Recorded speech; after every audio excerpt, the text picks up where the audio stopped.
dermatología, por favor, a los que les distribuyeron la clase, ya tengan la lista para la próxima semana. Obviamente no la vamos a ver este fin de semana, pero ya tengan la lista para la próxima semana, porque ya vamos a empezar con las personas que van a dar clase en ese apartado. Entonces, estamos hablando de la herencia mitocondrial.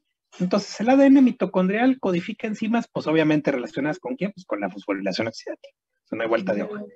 Entonces, las mutaciones que afectan a estos genes, pues obviamente causan efectos dañinos, ¿verdad? Pues en órganos que dependen mucho de la fosforilación oxidativa, por lógica, ¿verdad? Como tal es el caso del cerebro, tal es el caso del músculo, tal es el caso del hígado, riñones, ¿verdad? Entonces,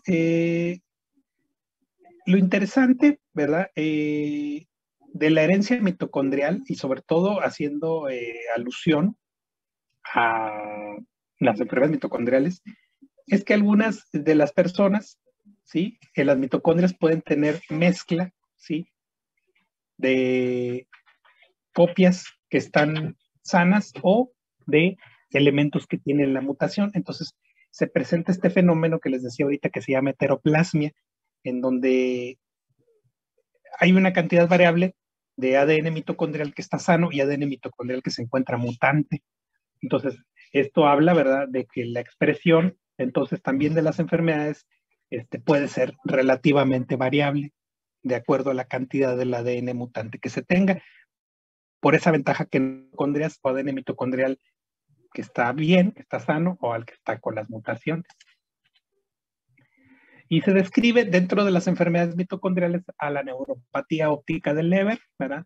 Que es una enfermedad neurodegenerativa que se manifiesta por una pérdida de la visión central, ¿verdad? Progresiva, ¿sí? Que suele desarrollarse por ahí durante la adolescencia y que a la larga termina en ceguera, ¿verdad?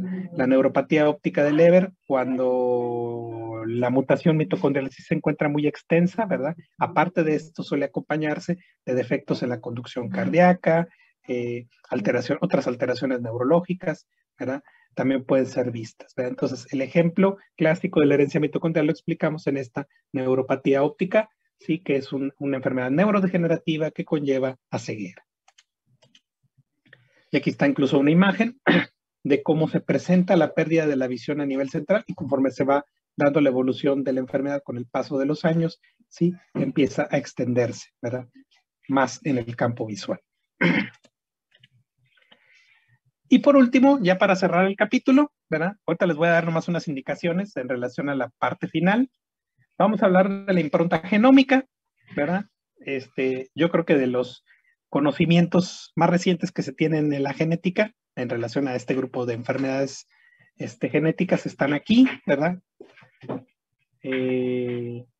Porque antes no se sabía cómo se comportaban los alelos tanto de papá y de mamá. Nosotros pues obviamente sabemos que normalmente heredamos dos copias, ¿verdad? En los autosomas, una que viene de mamá y otra que viene de papá, ¿verdad? Entonces, en las 2 décadas anteriores, como lo menciona por ahí Robbins, pues hay una evidencia, ¿verdad?, que nos habla de la importancia funcional que puede tener el comportamiento de un alelo o del otro alelo, ¿verdad? Obviamente, regulado toda esta expresión, tanto de un alelo como del otro, o sea, uno puede estar expresado y el otro puede estar silenciado, todo esto por mecanismos epigenéticos, ¿sí? Todo este proceso es a lo que se le conoce como impronta genómica.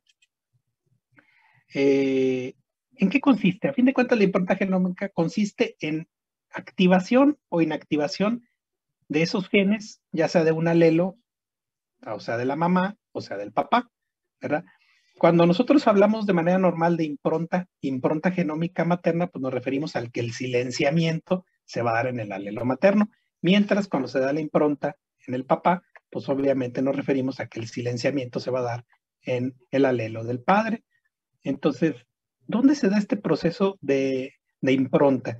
Pues se da en las células germinales, ¿verdad? En el óvulo y en el espermatozoide, obviamente antes de la fertilización, obviamente por señales específicas, y esta impronta, tanto en uno como en otro, pues se transmite de manera estable a todas las células somáticas, ¿verdad?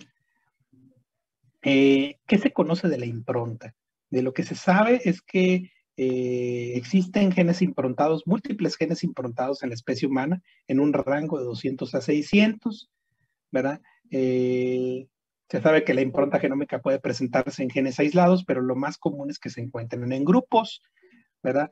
Y obviamente el conocimiento de la impronta genómica pues dio el brinco, ¿verdad?, al reconocimiento de dos enfermedades, una que se presenta en el hombre y una que se presenta en la mujer, que son los síndromes de impronta genómica, que es el síndrome de Prader-Willi, ¿verdad?, que se presenta en el hombre, y el síndrome de Angelman, que se presenta en la mujer, ¿verdad? ¿Qué manifiesta uno y qué manifiesta otro?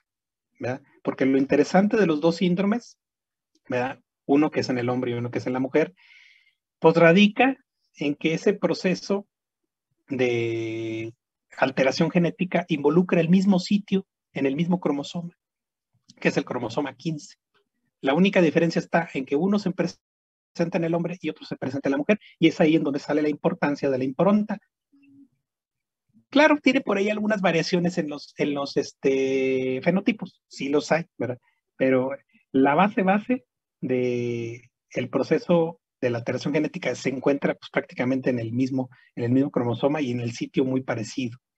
En el caso del Prader-Willi, pues encontramos retardo mental, estatura corta, hipotonía, son personas que tienen profunda hiperfagia con riesgo de obesidad, manos y pies pequeños, y desarrollan también hipogonadismo. ¿Sí? Es importante reconocer entonces que la alteración genética consiste en una lesión, ¿verdad? Obviamente que afecta, ¿verdad?, a un segmento o a una región del cromosoma 15. Las personas que tienen el Angelman, que nos referimos obviamente serían las mujeres, ¿verdad?, también muestran el retardo mental, ¿verdad? Pueden tener algunos trastornos neurológicos, ¿sí?, como movimientos de ataxia. Algunos refieren incluso un patrón típico de risa inapropiada, ¿verdad?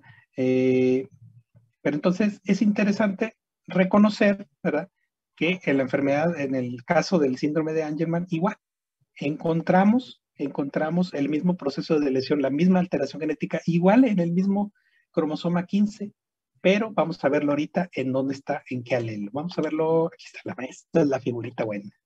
Tiene por ahí en su texto muy interesante para que le den una repasada, ¿verdad? Vean cómo normalmente, porque es la que explica la fisiopatología, aquí tenemos cromosoma materno, cromosoma paterno. Todos normalmente tenemos, ¿sí?, los dos genes, un gen Prader-Willi y un gen Angelman, pero en la mamá, ¿qué ocurre? Angelman está activo y Prader-Willi está dormido, está silenciado, está improntado. ¿Qué pasa con el papá? Prader-Willi está activo y Angelman está dormido. Entonces, ¿qué ocurre cuando se presenta un síndrome de Prader-Willi? Pues obviamente en el varón, pues se presenta la lesión. Aquí lo representamos en el cromosoma que viene del papá, que es donde está la lesión. Obviamente, cuando yo me refiero a la enfermedad, sí, pues al sexo que afecta, pues obviamente es al papá que va a afectar. Si es hombre, pues obviamente la bronca viene del papá. Si es mujer, pues la bronca viene de la mamá, ¿verdad? Entonces, vean, se da la lesión aquí, en el cromosoma paterno, se da la pérdida y solamente permanece expresado los genes de la mamá. ¿Qué quiere decir? El Prader-Willi queda dormido y el Angelman queda activo como una mujer normal.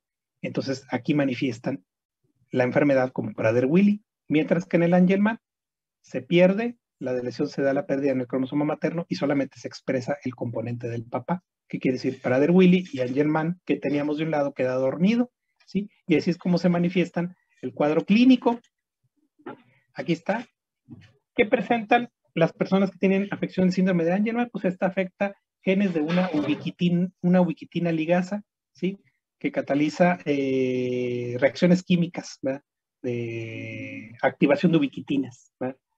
Este gen se le llama V3A, ¿verdad? Aquí está su localización, ¿verdad? En el caso del síndrome de Prader-Willi, se ha descubierto, ¿verdad?, que los genes involucrados en ese segmento también del cromosoma 15 tienen un intervalo mayor, a diferencia de Angelman, que es más específico y es una zona más exacta. En el Prader-Willi sí es un intervalo más amplio. En el caso del Prader-Willi afecta, ¿sí?, a un grupo de genes llamados de la familia SNOR, ¿sí?, que codifican a ARNs nucleolares, ¿sí? que tienen efectos sobre modificaciones de ARN ribosómico. Y entonces estas mutaciones en esta familia de genes SNOR, que encontramos en este segmento largo del cromosoma 15, son los que se relacionan con el desarrollo del Prader-Willi. Entonces no olviden, Prader-Willi afecta a hombres, Angelman mujeres, y son los dos ejemplos de enfermedades por impronta genómica. Esta parte, les digo, hasta aquí es lo que va a llevar el examen, muy importante. Al final de su texto vienen un grupo de estudios moleculares, ¿sí? Estudios moleculares que se relacionan con la detección de las enfermedades genéticas. Ese apartado ya no lo voy a ahondar yo, ¿verdad? Porque sí es muy extenso y pues muchas de las cosas son conocimientos que bueno, manejan más los genetistas, aunque sí hay algunos procedimientos en el estudio de las enfermedades genéticas que sí me interesa que los lean. No se los voy a preguntar en el examen, pero sí es importante que los lean y probablemente a lo mejor ya lo revisaron con Chapa. De hecho, ese apartado, déjenme les digo de una vez para que no se me vaya a pasar. Disculpe, doctor. Y Entonces, ¿el examen va a venir hasta aquí o también las próximas clases? no, el examen todavía continúa, todavía seguimos Ah, ok. O sea, avanzando solo de con este tema. todo de este tema. Exactamente, fíjense bien, el capítulo empieza en la página 137. Entonces, pues obviamente, todo esto, pues sí, ¿verdad? Trastornos mendelianos, todo, y nos vamos a ir hasta la página 173. Va a llegar hasta la página 173. Hasta ahí es la parte teórica que les voy a preguntar, ¿sí? Ya de la página 174, ¿sí? Es de la 174 a la 182. Solo les voy a pedir que le den una leída, ¿sí? Algunas cosas les digo, ya los han revisado, ya los han visto con Chapa, porque pues se vuelve a hablar un poquito de lo que es PCR, de lo que es el FISH, mención de amplificaciones, hibridación in situ, todo ese rollo, pues les digo, es más ya cargado hacia los genetistas, por eso ya no lo voy a mencionar yo. A mí lo que me interesan son las enfermedades, porque es en sí la base de la patología, ¿verdad? Entonces, por eso el examen viene hasta la página 173, 137 a 173. Pero lo demás, no está de más que le den por ahí una checadita o una leída. Entonces, con esto cerramos el capítulo.